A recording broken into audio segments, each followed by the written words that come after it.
scores. He scores. Good evening, everybody, and welcome to season 2 of Pep Talk with Pepper Johnson. The man has 5 Super Bowl rings, 2 as a player, 3 as a coach. He's going to tell you how it is, how it was, and how it should be, and why. I'm joined, as always, by the coach, Ken Carson, and I am Jeff Dunn, and we would not have a show if it wasn't for the man, Pepper Johnson. Pepper, how are you doing tonight? I am wonderful. Wonderful. Well, fantastic. And you're coming to us from Jersey, I hear? Jersey, North Caldwell, yes. Yeah, very nice. Old stomping grounds. Get rid of me. Wonderful. Well, this we're doing something a little different this year. We used to do a little pre-recording of the show so we could do some stuff. We're going to try it live. We're going to hopefully get some people, watching live and wanting to comment and ask questions and stuff and just be out there watching. Obviously, you'll be able to watch it after the fact if you didn't catch us live. But we're going to talk about some stuff. We're going to make some picks for next week. We're going to talk about last week's picks. And we're going to start off talking about Pepper, you were at the Giants Stadium this past weekend for the Giants game. So tell us a little bit about your experience there and those beautiful uniforms the Giants were wearing. Yeah, I was there. But things change so much.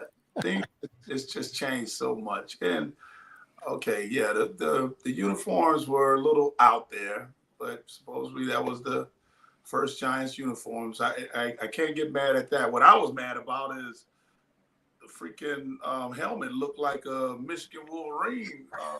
It's kind of pissed off about that. But hey, man, I don't care if you lose every game after the first game of the season. But just win that first game. It was historic. There is no more 100 years. No, we're not going to see the 100-year history, 200-year history. So to have the 100-year history, you have to win this opening day because all these players are back. And I wanted them to hammer that to those guys every freaking day. And I'm telling you, and if somebody like Pep, you're in and out of Jersey a lot. You was at training camp. Why didn't you say anything? But I don't like stepping on toes. I'm without a job now because supposedly I talk too much. I'm over opinionated and all that mess. But oh man, that's you don't lose that game. You don't lose that game. I'd have been on my players like every day. Like, what do you think Lawrence Taylor would accept that defensive practice today? Do you think Harry Carson, Carl Banks, Brian Kelly, do you think those guys would accept that practice today? And then offensively, I mean, Eli Manning, Phil Simms, do you think those guys would accept you dropping passes or jumping off sides or whatever, what was ugly that's going on? Because I know they are a better team. They're going to show to be a better team later on in the season. But they didn't put that out there on the field. And if we do that again, then the next thing you know, you start doubting yourself. And then I'm here to tell you guys, it's the talent in the league is so close. It's so close around the whole league.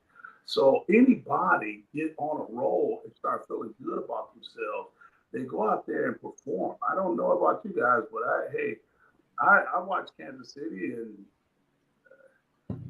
if they pull off a victory, yeah. But if they look like they were 2-time Super Bowl champions,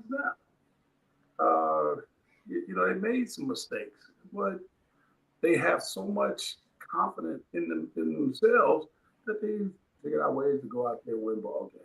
Yeah, listen, Ken and I were talking about some of the stuff from this past weekend. Earlier in the week, we were talking about how when and you've said this many times, Pep, like when you watch Kansas City play, it's more like street ball. They're just kind of playing by, they have a game plan, but they just kind of fly by the seat of their pants and make stuff happen. And then you see plays like I saw a play Dallas made this past week where Dak was about to get hit and he threw the ball right before he got hit, and there was nobody where he was throwing the ball. But by the time that ball got there was a receiver in the corner of the end zone wide open because he knew exactly where the guy was going to be and he was throwing to a position. And that leads towards, the kind of, we talked about this before. Like, it seems like there a lot more planning goes with some teams into working on those routes and being able to do that. And some guys just go out there and they just let it go where it may. And they, a little bit of it's luck, a lot of it's, talent. And it's just, they're just flying by the seat of their pants. So, it's just a different game than it used to be. And I don't want to, trust me, you guys know me. I do not want to dwell on the Tyreek Hill situation, this rescue police and all this stuff like that. Mm-hmm. But, I am one of the first guys to say, hey, man, these guys, when do they find time to do these celebrations after touchdowns? And we've seen, man, roll boats and all fall over, or guys line up and they act like they bowling and everybody fall like bowling pins and stuff. And like, you have time to figure that out in practice. You'll have time you should know to study your plays. It shouldn't be any bad routes or whatever like that. But, and I'm not, don't get me wrong, I'm not trying to downplay the coaches with the Giants or upgrade coaches with the Dolphins. But if the players take that much time and consideration into their touchdown celebrations and then hold each other accountable for blocking assignment, for running pass routes, for catching the ball, for throwing the ball, for running the ball, not turning the ball over, and all that stuff like that, you're going to go out there and you're going to perform a lot better. And when you go out there and you perform a lot better, then it takes some of the unnecessary pressure from on the coaches that they have from trying to appease the freaking media. Yeah. That's all what it is. You're trying to appease the media. If you don't appease the media, then they fire you. Yeah, no. Well, let's see. Speaking of media, I know Ken wants to get into this. The Giants put out their top 100 players. I don't know who voted on that. I guess we do know. Ken and I kind of looked at who voted on this. Committee. It was a committee, and it was a lot of people who were basically news people who voted on this, and it goes and Pepper Johnson is on the list. A lot of other guys are on the list, and we were looking at the list, and we do not agree with the list.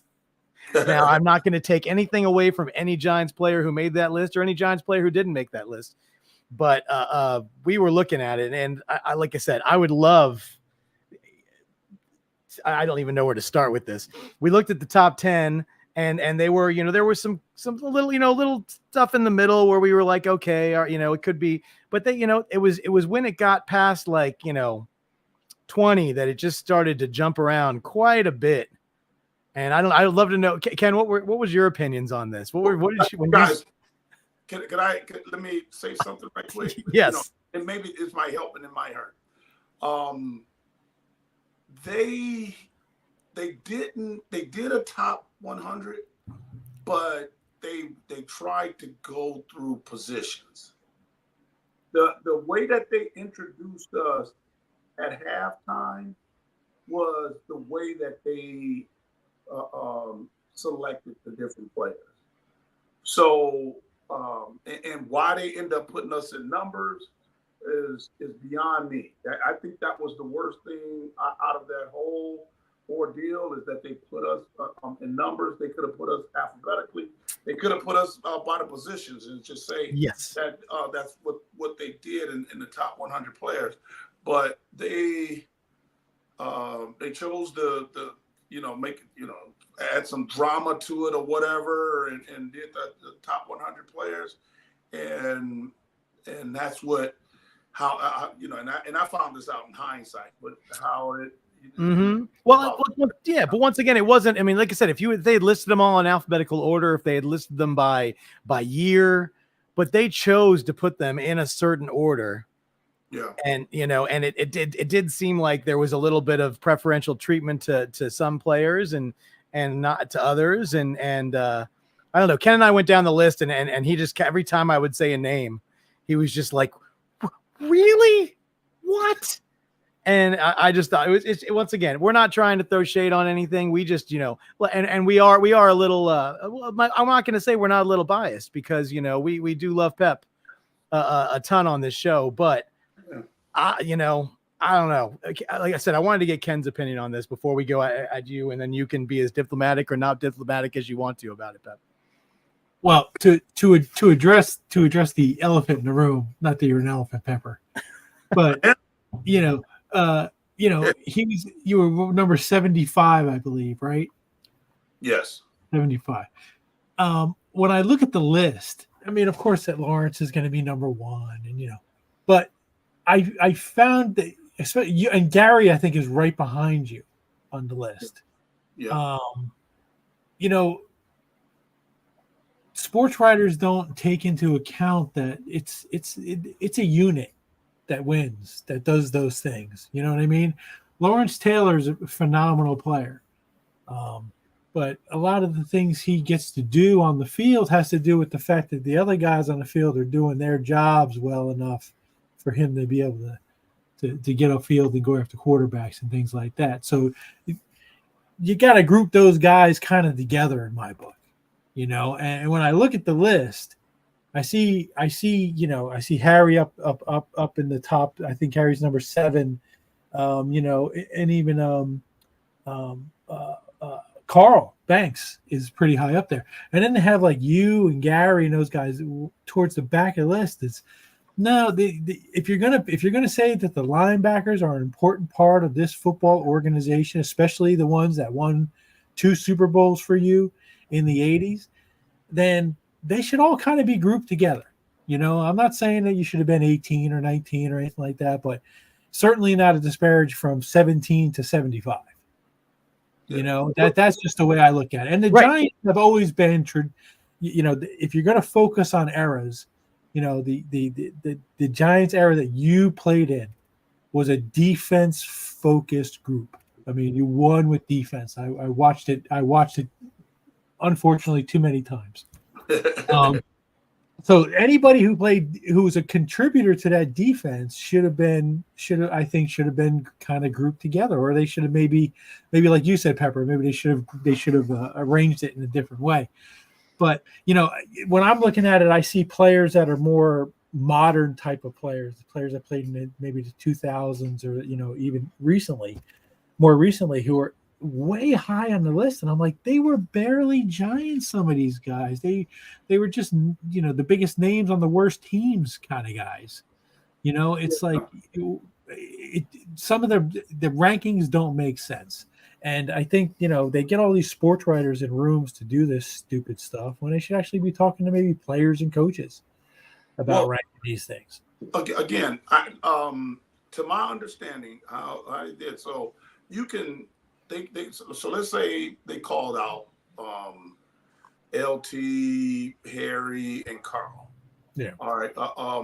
For linebackers, then they went to we have to have special teams guys.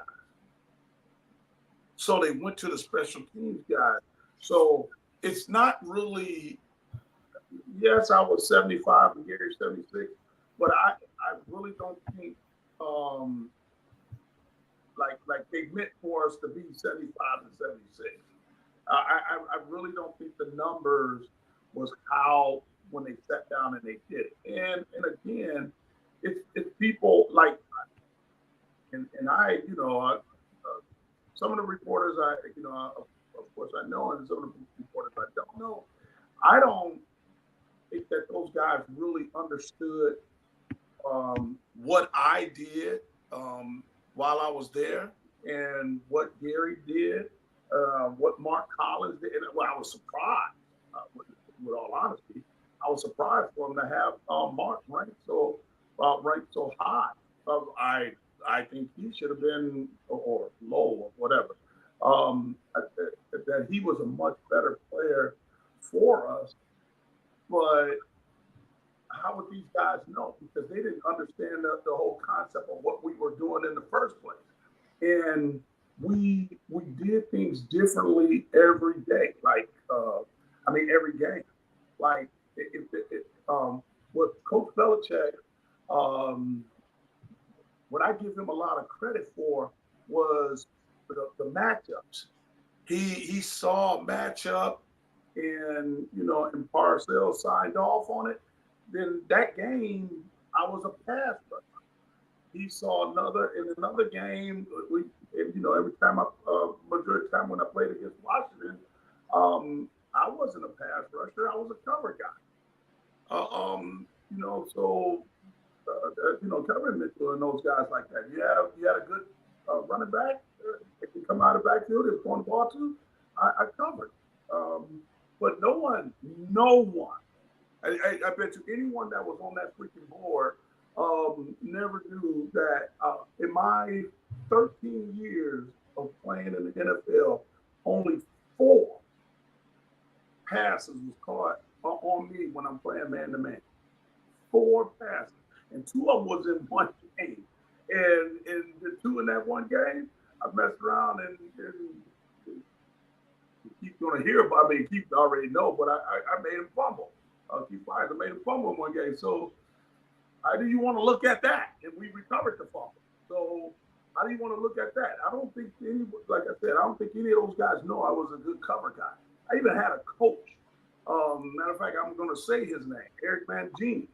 Going to tell me, he came in, this is back when I was, at the end of my career when I'm playing with the Jets, and we had this deal with ball disruption. And he wanted to say, like myself and one of our defensive linemen, that we didn't contribute. We weren't making plays. And I'm like, what are you talking about? And he was introducing, ball disruption, turnovers, what caused turnovers, negative plays, and all that stuff for defensive benefits, right? And I said, okay, what if I got my man covered? Is the quarterback still throwing the ball to that guy? I hear about covered corners all the time, and they don't throw the ball over them. We had Aaron Glenn, and they didn't throw the ball at Aaron Glenn as much as they threw the ball over there at Otis. Right. So Otis is going to have more ball disruption because he's getting more passes over there. I said, man, you need to watch the freaking film and see what is going on. Yeah, see, that's the thing about doing all of this stuff. And we obviously live in a fantasy football era where they go by stats and stuff. But we've been using stats to judge talent for years, and it's you can't blindly look at that because you're missing the big picture. You're missing the, once again, if one guy has all the tackles, it's not because he fought through 11 guys to get them. Everybody did their job, which allowed him to do, what he did. And that's what I think gets lost. Exactly. Sometimes. And people ask me, can you pick 100 players, for the Giants? Heck, no, I can't pick it because who am I to say the value of John Washington? People talk about me in Chicago in '90 because my helmet came off, on the goal line play against Chicago. But John Washington is making that freaking stop. Right. And John did a lot of, unsung stuff that made our lives a lot easier, with the linebacker core. But do he make the top 100? I can't say from people that I played with. Yeah. Because he was a bad guy. But hey, I'm thankful. I feel very blessed, and and to me, guys, and I appreciate it. But it's the story of my life. Hey, I'm the number one player in the state of Michigan coming out of high school, defensive player coming out of the high school.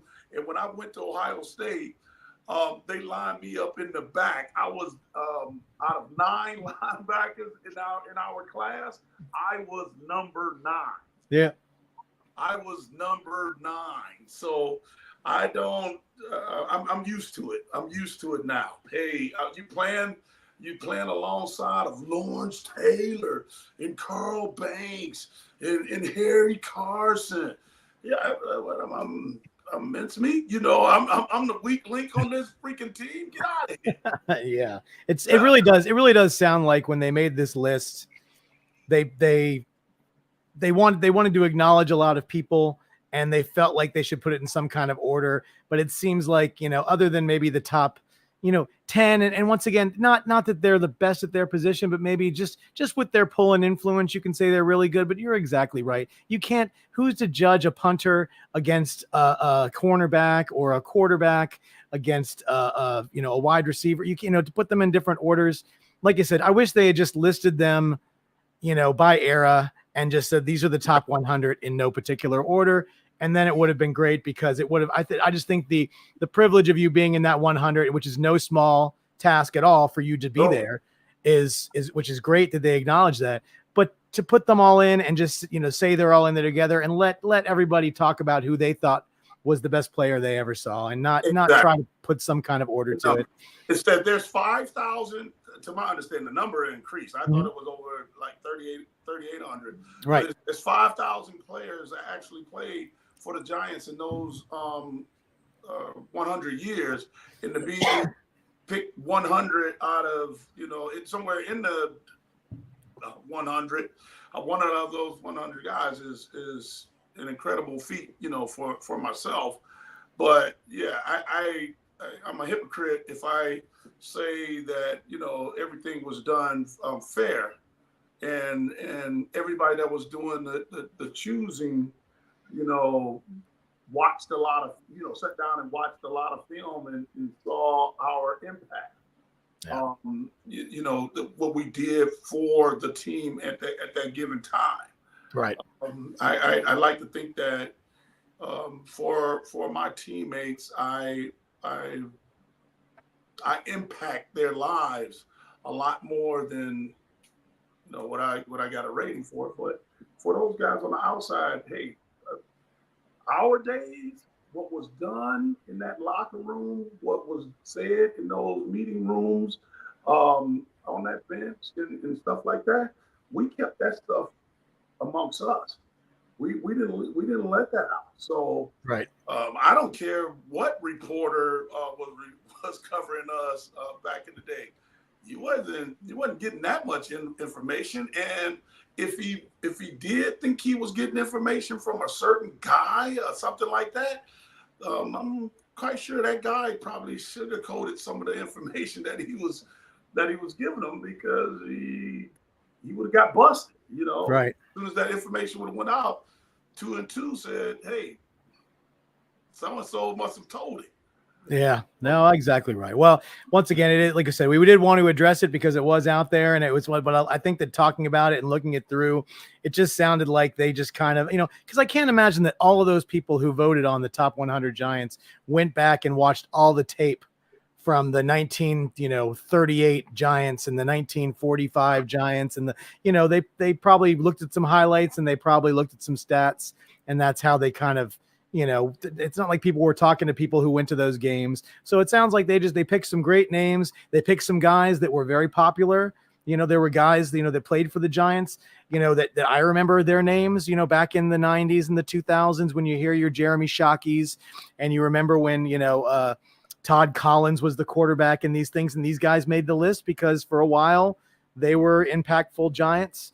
But, once again, I think that they were trying to fill out a list here, and once again, I feel like they should have filled your name out a little earlier, but honestly, I don't think it has any bearing on what your position was as far as what you contributed to those Super Bowls. Those two. 2 Super Bowls.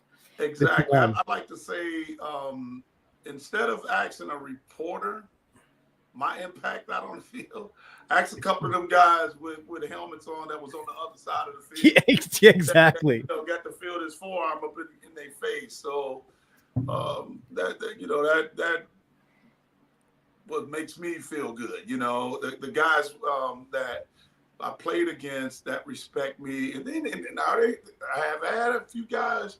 I've had some people run into a couple of guys who was like, man, Pepper wasn't that good. It wasn't, this, that, and other. Oh, he would dodge it. Majority of my offensive line. Oh, he was dodging me. Tell him to stand still. Well, am I going to stand still? Hit me. When I know this guy is running way over here. If he was running behind your back, I bet I didn't run in, but if he was running over, to the side, no, I'm not going to go and run into you and then think I'm going to go catch a freaking running back. That makes no sense. Absolutely. But you know what? The experience of all, it was wonderful. What brought me back here and made me feel comfortable was knowing that I was going to see a lot of the guys that I played with. That was, hopefully that they showed up, and we did. We had pretty much all the guys from the era that I played in, that was picked on that top 100, all showed up. I'm so happy to see Bavaro. He didn't come. He wasn't there Friday, but then you seen him Sunday, and it just made it even better. And then Parcells. See, I didn't know why Parcells in 20-second timeout. Please, I hope somebody take this and apologize in my dearest apology to Tom Coughlin. Someone called him Tom, and I know the Tom Coughlin I know would have snapped at him, but he got away with calling him Tommy, and that it tickled me so much that I kept saying Tommy, and I think I wore it out. That Coughlin turned away from it one time, and I was like, God, here I am making Coughlin mad again, man. I don't want Coughlin mad at me, but I thought it was funny. He tried that Tommy mess. Coughlin probably would have gave Woody Hayes uppercut, but I think I wore out my welcome with Coughlin. So. Coach Coughlin, please accept my apology. I just I ran that joke down. Yeah, it was. All right. Well, that's all right. So we're gonna pick this conversation up in a second, but right now, you know what time it is? It's halftime. Halftime. Boom. Halftime picks. All right. So listen. Before we're gonna talk a little bit more about what happened this past weekend, and we're gonna talk about next weekend a little bit too. But before we even get into looking at some of that stuff, we are gonna make one pick. What we're gonna do this season, guys, is every week we're all gonna make a pick. We're gonna pick one game from the coming weekend, and it's not gonna be a knockout by any stretch of the imagination. We're just gonna cumulatively add it up at the end of the year and see who got it right. But we are going to do one fun thing. We're only allowed to pick one team one time. So if somebody wants to pick if the best team in the league is playing the worst team in the league this weekend, which once again, any given Sunday, we all know. Yeah, but you may want to save those games for the end because you pick whatever game you want to. I'm gonna get started. I'm gonna tell you what my pick is for this weekend. And once again, we can only pick these teams once a season. And I am going to pick. I'm going to start you off. I'm going to pick hold on. I had it all set up here and now I moved it. I'm going to pick the Colts to beat the Green Bay Packers. That is my pick. I'm picking the Colts. That is my pick. I cannot pick the Colts again for the rest of the season. I hope they win. What is your pick? Does anybody know? Have you looked at this list? Do you know the list? It doesn't matter. I already know who I'm picking. All right. Who are you picking? The Giants. Giants again. Why you got it? Why you got to hate? Why you gotta hate? No, I'm not hating. I'm not hating. But the Giants always beat Washington the first time they play out. They do. Actually, they beat us mostly like both times lately. They can't beat nobody else, but they seem to be able to beat Washington. So exactly. And I know Dable is tearing them boys a brand new butthole after that performance. Last week. Yeah. During such a big week, a big game. Yeah. For us. And Ken, we're stalling for you. I hope you got your pick. Yeah. Listen, that is a valid pick, and I hope you're wrong. God, I hope you're wrong. But all right, Ken, what is your pick for this weekend? Who do you think is a shoe in? Who's going to win? I'm going to take the Rams over the Cardinals. Rams over the Cardinals. Well, there you go. All right, so write it down. Safer pick than you guys. Early in the season, it's always hard to pick games because like we were talking about. Pepper was talking about the fact that the Giants, came up short in this game. They had 8 months to prepare for it. So when you come out and play terribly in the first game or anything like that, it's awful. But no one does anymore. Yeah. No one really. Everybody is so worried about. It drives me crazy every time I hear that they're talking about saving a player that so that he won't get hurt in preseason. And I'm like, how does that work, man? How does that work? I want to go out here and I want to practice hard to toughen myself up. Yes. So that I'm going to be physically ready.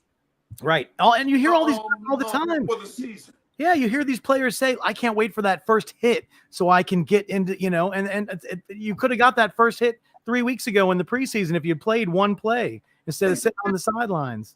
Exactly. Yeah, man. And I would rather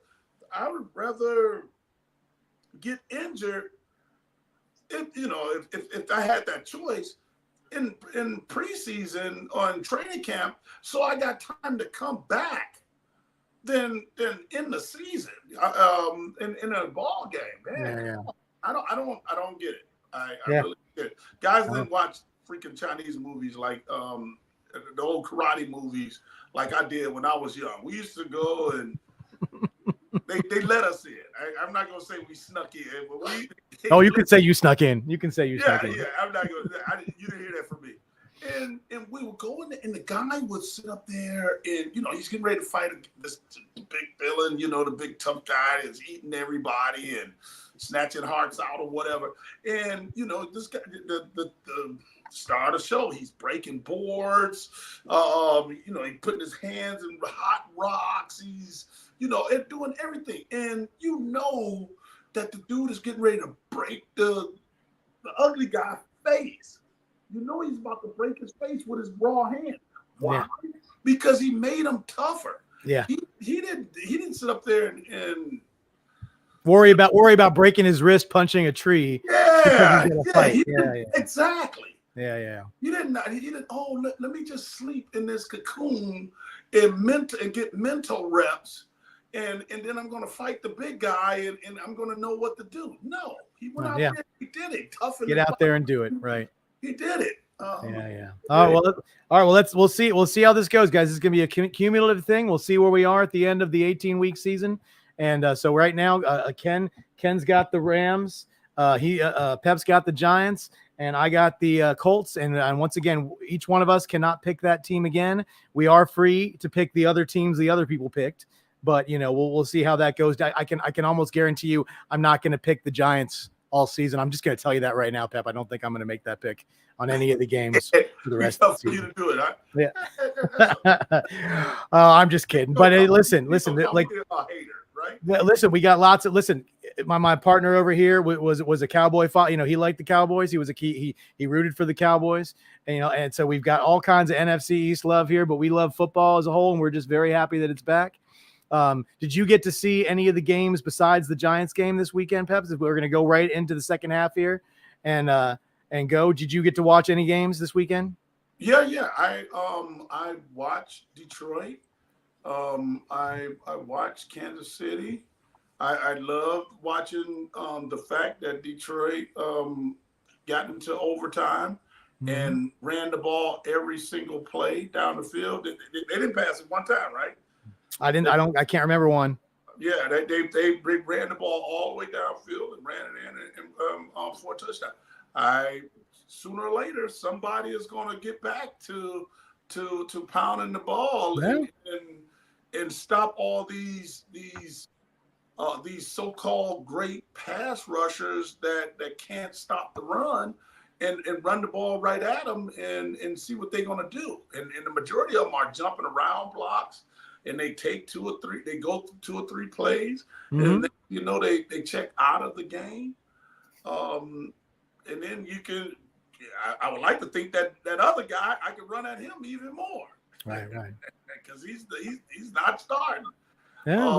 But you got a couple of guys. You got a couple of guys that can do both and will do both. And you have to pick your poison. But I'm sorry, if I lose a game and you pass the ball 50, 60 times in the game, I don't care who caught the pass. I don't feel like I lost a game. The only thing I did is just ran around. But if you ran the ball 40 times, which I have never experienced this, and we lost, and you just constantly, hit me in the face, then I'm going to feel bad after that game.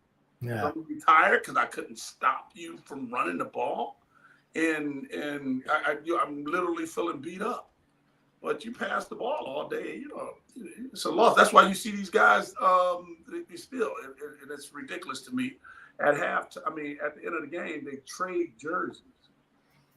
I used to tell my guy, plead with my guy, and tell him, please don't ever let me see you trading a jersey after the game, especially if we lost. How in the world do you explain that to your kid? Every time, anything I've ever done, I've always thought about my son when I played. But I always think about my kids. I always thought about my kid and my family. Like, how did that mount up? How do I take him to my trophy room and tell him, hey, look at this. See, I have Jerome Bettis' helmet. I have Jerome Bettis' helmet because we went to the same high school, and now we're out at a freaking Pro Bowl, and we trade. I gave him my helmet. He gave me his helmet. Okay, fine and dandy. But how do you explain giving the guy your jersey when, or you taking his jersey and you just lost? So now you got to tell your son, hey, Dad, what did this game? Oh, that came from such and such and such and such. Oh, yeah, and we lost that game by 30 points. What? Get this off the wall, Dad. Oh, yeah. Listen. Different time, different tell. We got Stanley out here who wants to know: do you think the Jets and Rodgers look good? I think they had a really great second drive. I thought that was a beautiful drive they made. Besides that, I didn't see a lot out of them. But the first 2 drives were good. They had a little bit of a faux pas on the first drive, but the second drive was beautiful. I think we'll probably see more of that stuff going out there. I think Rodgers misses some of those guys he had out in Green Bay. But did you see any of that game, the 49ers Jets game, Pep or Ken? Did you guys watch either of you guys see that? Yeah, I bits and pieces. It's kind of the same deal. But, like I had a friend of mine that filled me in, and he was like, they haven't really, let Aaron drop back the pass, and you can tell they protect him. I'm like, well, he got a smart coaching staff. If that's the case, he got a smart coaching staff. Why sit up there and jeopardize him going to get hurt week 1 again? So they should play action pass and throw ball, a couple of passes short. Or if you do throw the ball deep, when they're in press coverage or anything where the guy can get behind somebody, then you can heave the ball. But other than that, listen, I expect to. Ball was invented. Yeah, I expect to see a lot more out of them after this first. I think they did want to get through that first game and say and then breathe a sigh of relief and said, okay, now let's go play some football. And they did have their, they did have their problems. And listen, the 49ers are really a well-balanced team. They've got great positions at everything they do. So it's it's a long season. You can't judge anything by the first game. Exactly. So I think all these teams that were are working some stuff out. And like, Ken said, they planned the whole year for this first game, but everything's not always going to go the way you planned, and that it can be very disappointing. But, there was, I remember a few years back, and I say a few, it probably was like a decade ago when the Carolina Panthers drafted a quarterback and he was a very old quarterback because he was an older guy and he played in a phenomenal first game of the season. And everybody was like, they got the steal of the draft in this guy. And if I'm not wrong, they don't know if they won another game the whole season after that first week. That was the only game they won. I'm not going to name any names. You guys can go back and check it out. But let me fall back on the Jets game. Sure. What I thought was their problem is that when McCaffrey didn't play, they underestimated, the other running back. Mm-hmm. And that was, to me, that hurt them more than anything they could have possibly done or did not do offensively. Right. They just let them guys run whatever he want. If they did hit him, for a 2-yard game, San Francisco turned back around and gave him the ball again, and he hit 7 to 8 yards or 14 yards. And that hurt them. They never did expect that. I don't know. I don't follow it enough. Before Sundays, but I don't know when did they know McCaffrey wasn't playing. But it didn't seem like they was ready to stop the run. Yeah. Well, one thing, circling back to what you were talking about before about being ready for the season. I think it was pregame. I was watching some pregame, and they were talking to Aaron Rodgers, and he said that he hadn't taken a hit the entire preseason or training camp or anything. Yeah. So the first time he was going to experience contact was going to be in that game on Monday night. I thought that was probably a bad call.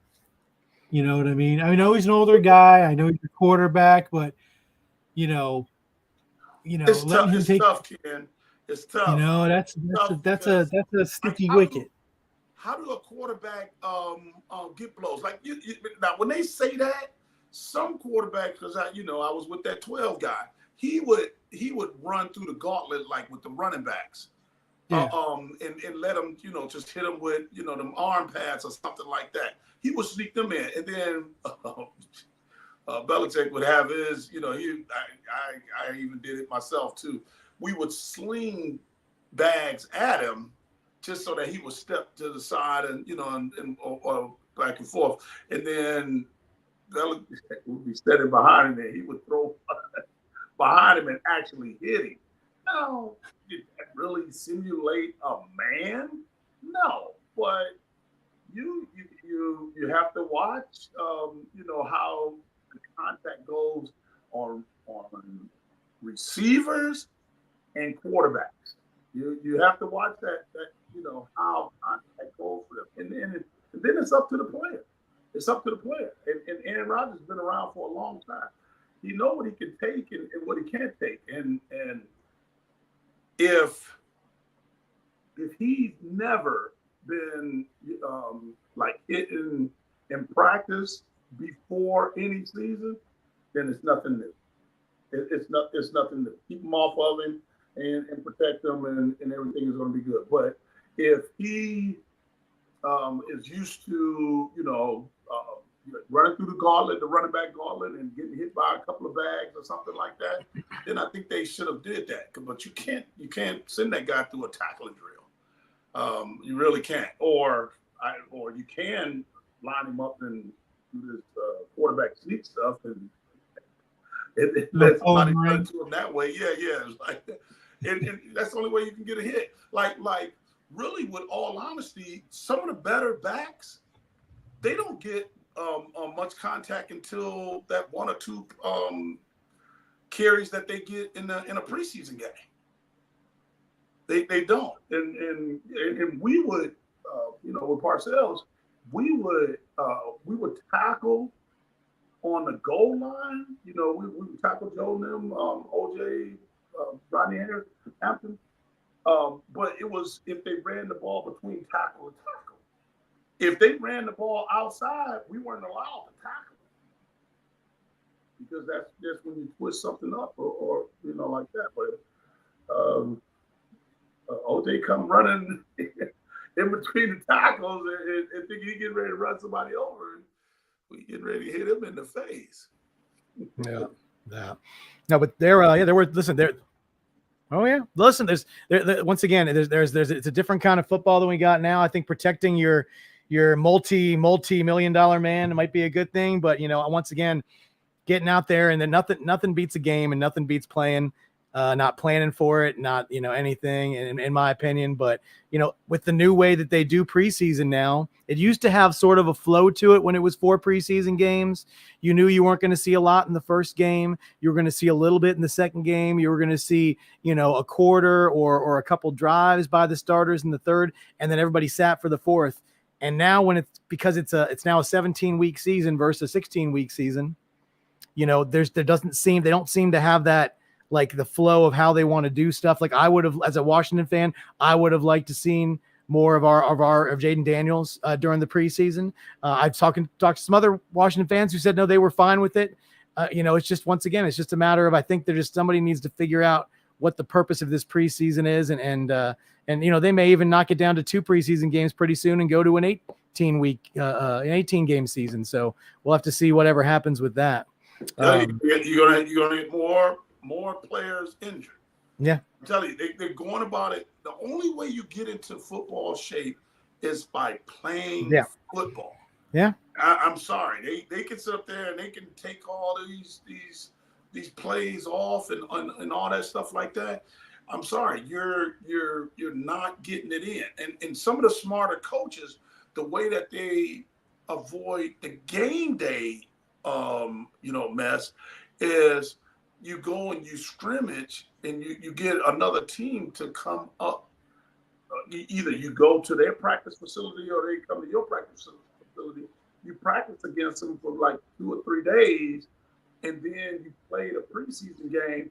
And just because you practiced against the guys for 2 or 3 days, you're going to get that contact that you want from some of your marquee players.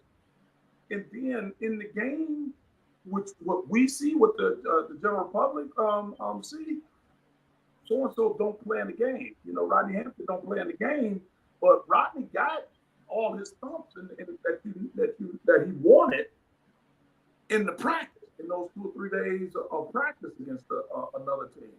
And you're not, you're also not just running into your own teammates all the time. You're tired of that also, but I totally disagree with the non playing in preseason games and non practicing and pass. And Jeff, I'm gonna go back a little farther. You said in the fourth quarter nobody was playing. We did this, and the better teams did this. To me, well, San Francisco, some guys did it, some guys didn't. So, we would play. The first preseason game, we play the starters will play 1 quarter. Second preseason game, 2 quarters. Third preseason game, 3 quarters. Fourth preseason game, we would go into the first series of the fourth quarter. Wow. And it was mainly our defensive guys. And then you talking about some good football after that, because if you wanted, that was your last gasp of making the team. Right. You ran down on the kickoff. You was on the punt team. You was on the punt return team, and then you played defense. You tired? No, I'm not tired. Yeah, your heart's going like this. You're like, no, I'm good. You better not tell him you tired. Yeah. Because they're gonna touch you. No, I'm not tired.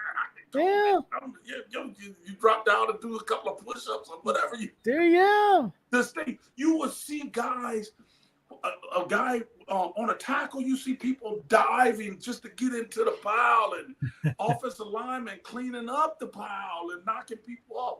You saw some of the best football in the fourth quarter of preseason games because you did not know if there was going to be tomorrow for you or not. Right.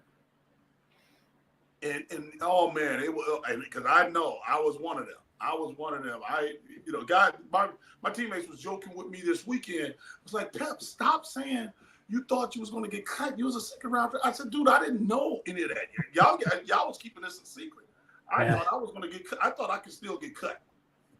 And I had to make the team. I wasn't unpacking any bags. I didn't have my clothes shipped here or whatever. I didn't get my condo until like week 8, in the season. I lived with Will Roberts. I wasn't trying to buy a freaking a condo, and all of a sudden people tell me, they send me home packing, and how am I getting ready to pay for that freaking condo? Yeah, listen, it was a different game back then. Exactly. You didn't know what was going on. Now, a lot of these guys, you kind of know whether they're going to keep them or not, just based on the contract or where they're drafted.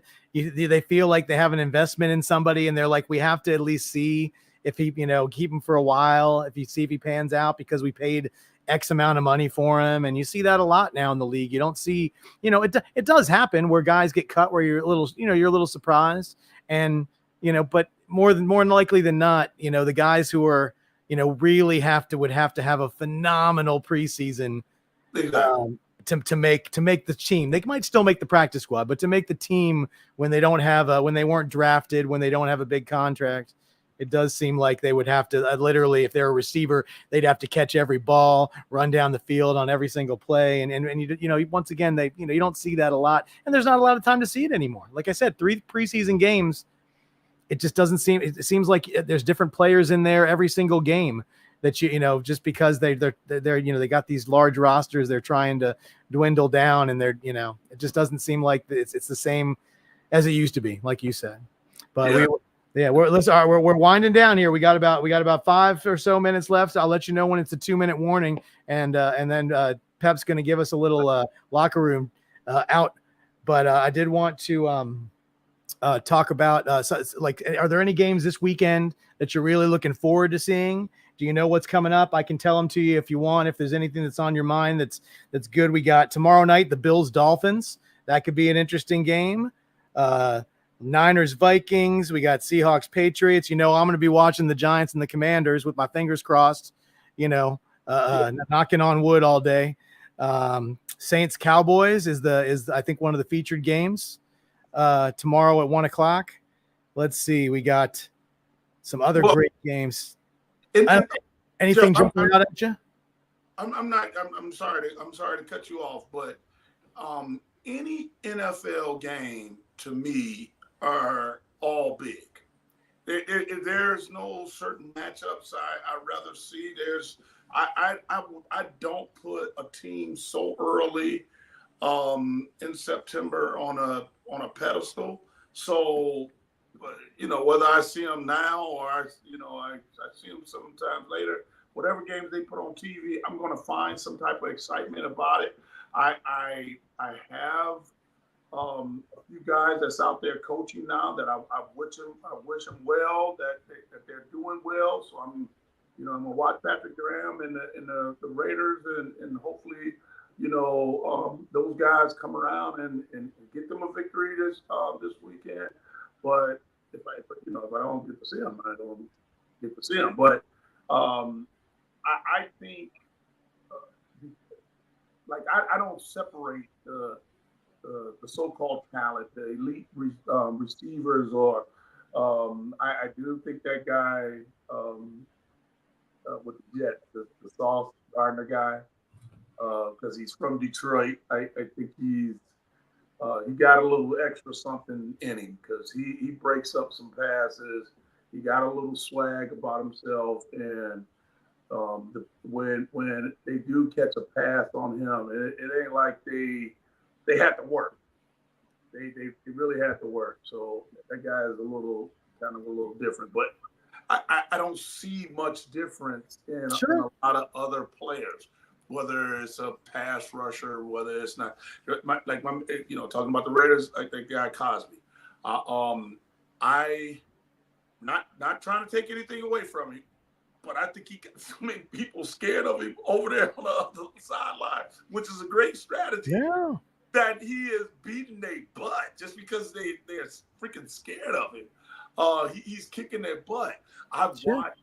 I watch Hutchinson. I know he's from that school up north, fellas, but I watched him beat the tackle 61 from the Rams every pass play. And I'm waiting for the Rams offensive line coach to say, hey, my man haven't blocked this guy yet. Can we get somebody over there to chip him or do something?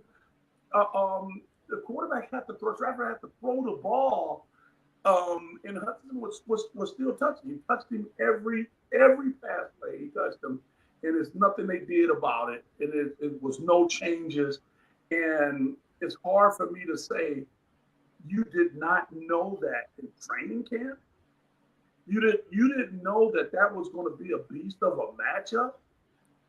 And he ran. I'm telling you, at least every play I watched, every pass play I watched, he beat that guy. I could have went out there.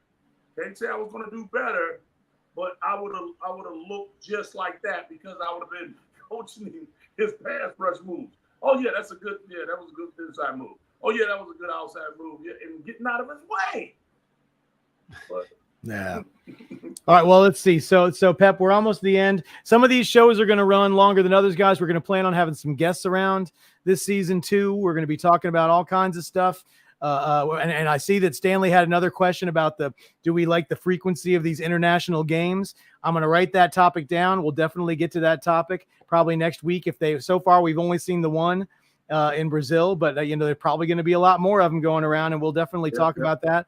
But let's see. We'll finish up tonight. Pep, you can send us out and just talk about like some of the stuff that maybe you're looking forward to seeing this season, or some of the anything. It's your show. You take the reins, buddy, and ride us out of here.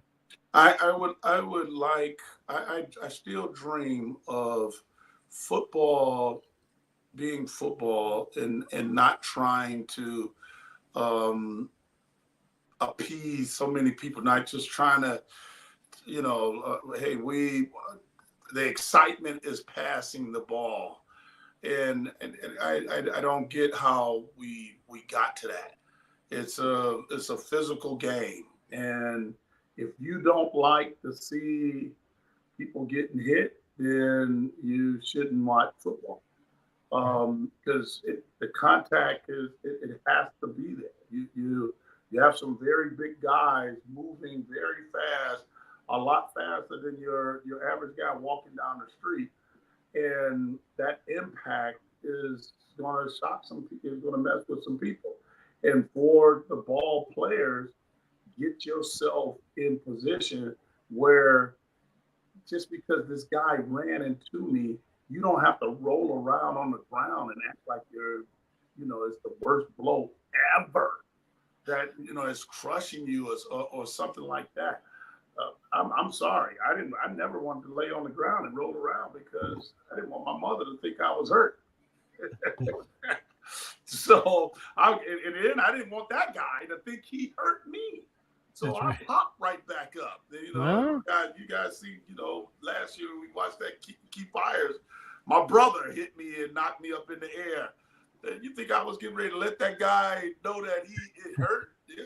No, I'm gonna tell him in his ear when I go over his house and eating his steak, Oh. But hey, again, we're gonna have fun like we always do. I'm gonna run my mouth. That just being nice about. Sometimes we're gonna go over. That was his hint to Pepper that I like to run my mouth, but if I didn't run my mouth, my friends would all get on. The guys clown me. Last thing, I promise this is the last. No, look, we call this overtime, baby. Go. Overtime. We're in overtime. It's like Detroit. They did that top 100. and they was talking to me and Haas, and if you watch that segment, Haas talked more than me. Everybody that know me that watched that deal was like, "Yeah, tell the truth. How much did they leave on the director's floor?" Like, there's no way you only said 6 words or 8 words or something like that. And Haas, talk more than you. Haas don't talk. You can't shut your yap. And if you watch that freaking show, Haas said 3 times more words than you, and you that, and then all of a sudden it cut up. I said, "Yeah, man, they Listen, they didn't like what I was talking about, I guess. I don't know." it's all in the editing. They can make anybody sound loquacious, and they can make somebody else sound quiet. But listen, if you didn't talk, Pep, we wouldn't have a show. And I thank everybody who's watched this live, everybody who's watching this later. We're going to be doing this all season long. Please join us next week. And for the coach, Ken Carson, and for myself, Jeff Dunn, and for the man who makes all this happen, Mr. Pepper Johnson, you all have a wonderful night, and we will see you next week. Have a great one. Boom. Take care.